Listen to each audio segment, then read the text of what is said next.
ಎಲ್ಲಾ ಗೃಹಲಕ್ಷ್ಮಿರಿಗೂ ಕೂಡ ಭರ್ಜರಿ ಬ್ರೇಕಿಂಗ್ ನ್ಯೂಸ್ ಅಂತಾನೆ ಹೇಳ್ಬೋದು. 10,000 ರೂಪಾಯಿವರೆಗೂ ನಿಮ್ಮ ಅಕೌಂಟ್ಗೆ ಹಣ ಬಂದು ಜಮೆ ಆಗ್ತಾ ಇದೆ. ಹೌದು ವೀಕ್ಷಕರೇ, ಗೃಹಲಕ್ಷ್ಮಿಯರು ಈ ವಿಡಿಯೋನ ಪೂರ್ತಿಯಾಗಿ ಕೊನೆ ತನಕ ನೋಡಿ. ಎದಕ್ಕಂದ್ರೆ ಇವತ್ತು ಒಂದಲ್ಲ ಎರಡು ಬಂಪರ್ ಗುಡ್ ನ್ಯೂಸ್ ಅಂತಾನೆ ಹೇಳ್ಬೋದು. ಇನ್ನು ಎರಡನೇದಾಗಿ BPL ಕಾರ್ಡ್ ಇದ್ದವ್ರಿಗೂ ಕೂಡ ಇವತ್ತು ಎರಡು ಗುಡ್ ನ್ಯೂಸ್ ಹಾಗೂ ಒಂದು ಸೂಪರ್ ಬ್ರೇಕಿಂಗ್ ನ್ಯೂಸ್ ಕೂಡ ಬಂದಿದೆ ವೀಕ್ಷಕರೇ. ಎಲ್ಲ ಒಂದು ರೇಷನ್ ಕಾರ್ಡ್ ಇದ್ದವ್ರಿಗೂ ಕೂಡ ಭರ್ಜರಿ ಸಿಹಿ ಸುದ್ದಿ ರಾಜ್ಯ ಸರ್ಕಾರದಿಂದ ಅಂತಾನೆ ಹೇಳ್ಬೋದು. ಏನಪ್ಪಾ ಸಿಹಿ ಸುದ್ದಿ ಅಂತ ನೋಡ್ತಾ ಹೋಗೋಣ. ಇನ್ನೊಂದು ಕಡೆಗೆ ಬಂಗಾರ ಆಭರಣ ಖರೀದಿ ಮಾಡೋರಿಗೆ ಶಾಕ್ ಮೇಲೆ ಶಾಕ್ ಅಂತಾನೆ ಹೇಳ್ಬೋದು ವೀಕ್ಷಕರೇ.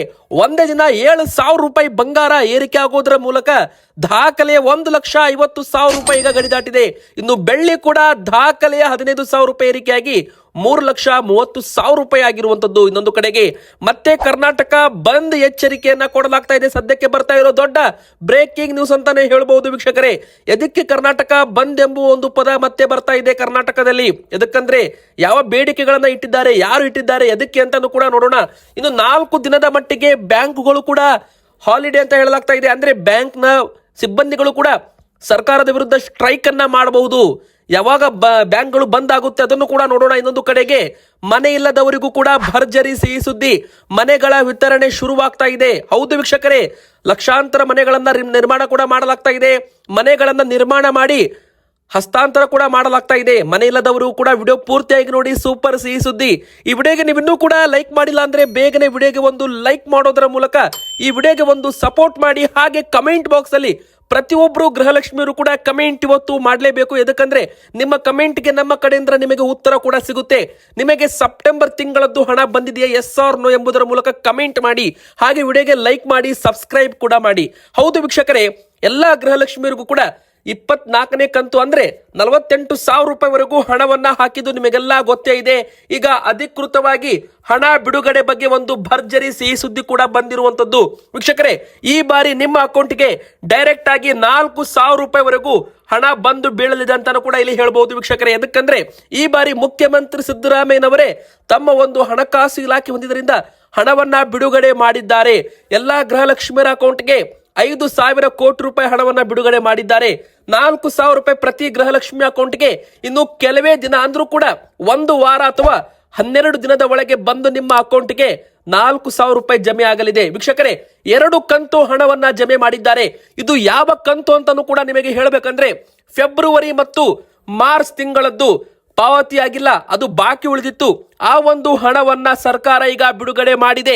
ಆದಷ್ಟು ಬೇಗನೆ 2 ತಿಂಗಳ ಹಣವನ್ನ ಹಾಕುವಂತೆ ಸಿಎಂ ಅವರು ಹೇಳಿದ್ದಾರೆ. ಖುದ್ದು ಮುಖ್ಯಮಂತ್ರಿ ಸಿದ್ದರಾಮಯ್ಯನವರು ಈ ಒಂದು ಮಾತನ್ನ ಹೇಳಿರೋದ್ರಿಂದ ಈ ಒಂದು ಸಿಹಿ ಸುದ್ದಿ ಎಲ್ಲಾ ಗೃಹಲಕ್ಷ್ಮಿಯರಿಗೆ ಭರ್ಜರಿ ಅಂತಾನೆ ಹೇಳ್ಬಹುದು. ಇನ್ನೊಂದು ಕಡೆಗೆ ನಿಮಗೆ 4,000 ರೂಪಾಯಿ ಬಂದ ಮೇಲೆ ಇಲ್ಲಿವರೆಗೂ 48,000 ರೂಪಾಯಿ ಹಾಕಿದ್ದಾರೆ ಸರ್ಕಾರ. ಇಲ್ಲಿವರೆಗೂ ಡಿಸೆಂಬರ್ ವರೆಗೂ ಒಟ್ಟು 29 ಕಂತು ಹಣ ಹಾಕಬೇಕಾಗಿತ್ತು. ಆದ್ರೆ 24 ಕಂತು ಸೆಪ್ಟೆಂಬರ್ ವರೆಗೂ ಮಾತ್ರ ಹಾಕಿದ್ದಾರೆ.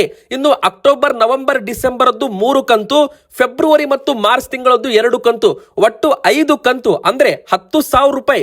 29 ಕಂತು ಆದ್ರೆ ಟೋಟಲ್ 58,000 ರೂಪಾಯಿ ಗೃಹಲಕ್ಷ್ಮಿಯರ ಅಕೌಂಟ್ಗೆ ಬರಬೇಕು. ಆದ್ರೆ ಇಲ್ಲಿವರೆಗೂ 48,000 ರೂಪಾಯಿ ಮಾತ್ರ ಬಂದಿದೆ. ಈಗ 4,000 ರೂಪಾಯಿ ಹಣವನ್ನು ಕೂಡ ಬಿಡುಗಡೆ ಮಾಡಿರೋದ್ರಿಂದ ಇದೇ ಒಂದು 30 ಅಥವಾ 31ನೇ ತಾರೀಕಿನ ಒಳಗೆ ಗೃಹಲಕ್ಷ್ಮಿ ಅಕೌಂಟ್ಗೆ, ನಿಮ್ಮ ಅಕೌಂಟ್ಗೆ ಪಕ್ಕಾ 4,000 ರೂಪಾಯಿ ಬಂದೇ ಬರುತ್ತೆ ಅಂತ ಕೂಡ ಇಲ್ಲಿ ಹೇಳಲಾಗಿದೆ. ಕರ್ನಾಟಕದ ಪ್ರತಿಯೊಂದು ಜಿಲ್ಲೆಯಲ್ಲಿರುವ ಪ್ರತಿಯೊಂದು ತಾಲೂಕಲ್ಲಿ ವಿಲೇಜ್ ಅಲ್ಲಿರುವ ಮಹಿಳೆಯರ ಅಕೌಂಟ್ಗೆ 4,000 ರೂಪಾಯಿ ಬಂದು ಜಮೆ ಆಗೋದು ಗ್ಯಾರಂಟಿ ಅಂತಾನು ಕೂಡ ಇಲ್ಲಿ ಹೇಳಬಹುದು ವೀಕ್ಷಕರೇ. ಇದು ಗೃಹಲಕ್ಷ್ಮಿಯರಿಗೆ ಬಂದಿರುವ ಒಂದು ಬಂಪರ್ ಸಿಹಿ ಸುದ್ದಿ ಅಂತಾನು ಕೂಡ ಇಲ್ಲಿ ಹೇಳಬಹುದು. ಇನ್ನು ಎರಡನೇದಾಗಿ ಇಲ್ಲಿವರೆಗೂ 48,000 ರೂಪಾಯಿ ಹಾಕಿದ್ದಾರೆ. ಈಗ 4,000 ರೂಪಾಯಿ ಬಿಡುಗಡೆ ಮಾಡಿದ್ದಾರೆ. ಟೋಟಲ್ 52,000 ರೂಪಾಯಿ ಆಯ್ತು. ನಂತರ ಬಾಕಿ ಉಳಿಯೋದು 3 ಕಂತು ಅಂದ್ರೆ 6,000 ರೂಪಾಯಿ ಮಾತ್ರ. ಆ ಒಂದು 6,000 ರೂಪಾಯಿ ಯಾವಾಗ ಬರುತ್ತೆ ಅಂತ ನೀವು ಕೇಳೋದಾದ್ರೆ ಅಧಿಕೃತವಾಗಿ ಇನ್ನೂ ಕೂಡ ಅಪ್ಡೇಟ್ ಇಲ್ಲ.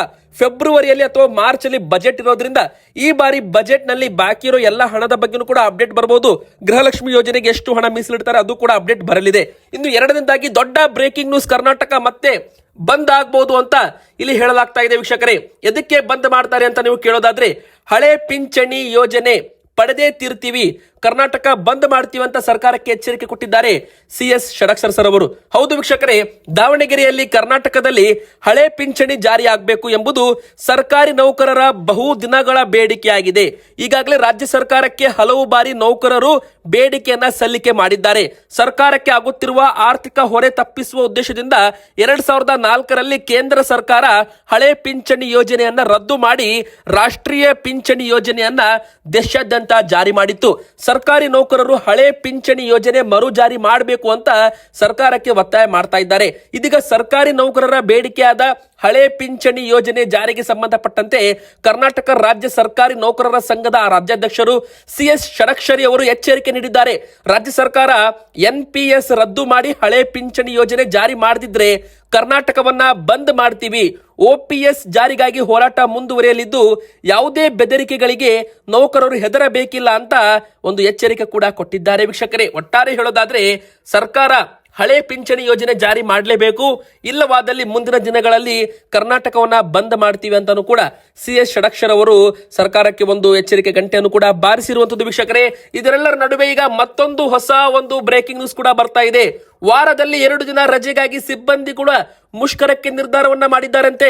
ಹೌದು, ಮತ್ತೆ 4 ದಿನದವರೆಗೂ ದೇಶಾದ್ಯಂತ ಬ್ಯಾಂಕುಗಳ ಸೇವೆ ಸ್ಥಗಿತವಾಗಬಹುದು.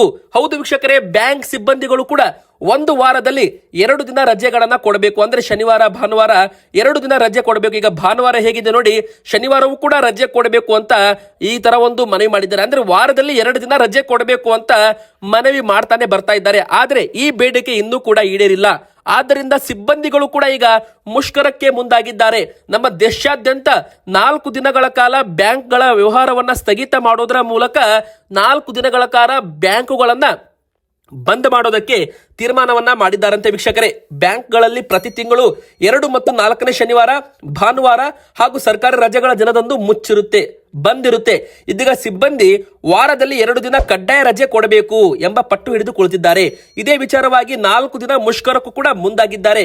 ಈ ವೇಳೆ ಬ್ಯಾಂಕುಗಳ ವ್ಯವಹಾರ ಕೂಡ ಸ್ಥಗಿತವಾಗಲಿದೆ ಅಂತ ಹೇಳಲಾಗಿದೆ. ವೀಕ್ಷಕರೇ, ಜನವರಿ 27ನೇ ತಾರೀಕಿಗೆ ರಾಷ್ಟ್ರ ಮಟ್ಟದಲ್ಲಿ ಬ್ಯಾಂಕ್ ಮುಷ್ಕರ ನಡೆಯಬಹುದು ಅಂತಾನು ಕೂಡ ಇಲ್ಲಿ ಹೇಳಲಾಗಿದೆ. ಇದು ಕೂಡ ನಿಮ್ಗೆ ಗೊತ್ತಿರಲಿ. ಅಂದ್ರೆ 24ನೇ ತಾರೀಕು ಶನಿವಾರ, ಅವಾಗ್ಲೂ ಕೂಡ ರಜೆ ಇರುತ್ತೆ. 25ನೇ ತಾರೀಕು ಭಾನುವಾರ, ಅವಾಗ್ಲೂ ಕೂಡ ಬ್ಯಾಂಕ್ ರಜೆ ಇರುತ್ತೆ. 26ರಂದು ಗಣರಾಜ್ಯೋತ್ಸವ ದಿನ, ಅವಾಗ್ಲೂ ಕೂಡ ಬ್ಯಾಂಕ್ ಬಂದಿರುತ್ತೆ. ಅದೇ ತರ 27 ಅವಾಗ್ಲೂ ಕೂಡ ಬ್ಯಾಂಕ್ ಗಳನ್ನ ಮುಷ್ಕರ ಮಾಡೋದ್ರ ಮೂಲಕ ಒಟ್ಟು 4 ದಿನಗಳ ಕಾಲ ಬ್ಯಾಂಕುಗಳು ಇಡೀ ಭಾರತ ದೇಶಾದ್ಯಂತ ಬಂದ್ ಆಗಲಿದೆ ಅಂತಾನು ಕೂಡ ಹೇಳಲಾಗಿದೆ. ವೀಕ್ಷಕರೇ, ನಿಮ್ದು ಏನಾದ್ರೂ ಬ್ಯಾಂಕ್ ನಲ್ಲಿ ಕೆಲಸ ಇದ್ರೆ ಬೇಗನೆ ಮುಗಿಸಿಕೊಳ್ಳಿ. ಇನ್ನು ಮತ್ತೊಂದು 4ನೇ ದೊಡ್ಡ ಬ್ರೇಕಿಂಗ್ ನ್ಯೂಸ್ ಏನಂದ್ರೆ ವೀಕ್ಷಕರೇ, ನಮ್ಮ ರಾಜ್ಯದಲ್ಲಿ ವಸತಿ ರಹಿತ ಬಡ ಕುಟುಂಬಗಳಿಗೆ ಒಂದು ಬಂಪರ್ ಸುದ್ದಿ ಅಂತಾನೆ ಹೇಳ್ಬಹುದು. ಇದೇ 24ನೇ ತಾರೀಕಿಗೆ 42,345 ಫಲಾನುಭವಿಗಳಿಗೆ ಮನೆಗಳನ್ನ ಹಂಚಿಕೆ ಮಾಡ್ತೀವಿ ಅಂತ ಹೇಳಲಾಗಿದೆ. ಅಭಿವೃದ್ಧಿ ಮಂಡಳಿ ವತಿಯಿಂದ 24ನೇ ತಾರೀಕಿನಂದು 42,345 ಬಡ ಕುಟುಂಬಗಳಿಗೆ ಮನೆಗಳನ್ನ ಹಂಚಿಕೆ ಮಾಡ್ತೀವಿ ಅಂತ ಹೇಳಿದ್ದಾರೆ. ಬೆಳಿಗ್ಗೆ 11 ಗಂಟೆಗೆ ಕಾರ್ಯಕ್ರಮವನ್ನ ಆಯೋಜನೆ ಮಾಡಲಾಗಿದೆ. ಕಾರ್ಯಕ್ರಮಕ್ಕೆ ಸುಮಾರು 2 ಲಕ್ಷಕ್ಕೂ ಅಧಿಕ ಜನರು ಪಾಲ್ಗೊಳ್ಳುವ ನಿರೀಕ್ಷೆ ಇದೆ ಅಂತ ಕಾರ್ಮಿಕ ಹಾಗೂ ಜಿಲ್ಲಾ ಉಸ್ತುವಾರಿ ಸಚಿವರಾದ ಸಂತೋಷ್ ಲಾಡ್ ಅವರು ಮಾಹಿತಿಯನ್ನ ಕೊಟ್ಟಿದ್ದಾರೆ. ವೀಕ್ಷಕರೇ, ಹುಬ್ಬಳ್ಳಿಯ ಮಂಟೂರು ರಸ್ತೆಯಲ್ಲಿ ಹಮ್ಮಿಕೊಂಡಿರುವ ಈ ಒಂದು ಬೃಹತ್ ಕಾರ್ಯಕ್ರಮದ ಪೂರ್ವ ಸಿದ್ಧತೆಗಳನ್ನ ಪರಿಶೀಲನೆ ಮಾಡಿದ ನಂತರ ಮಾಧ್ಯಮಗಳೊಂದಿಗೆ ಮಾತನಾಡಿದ್ದಾರೆ.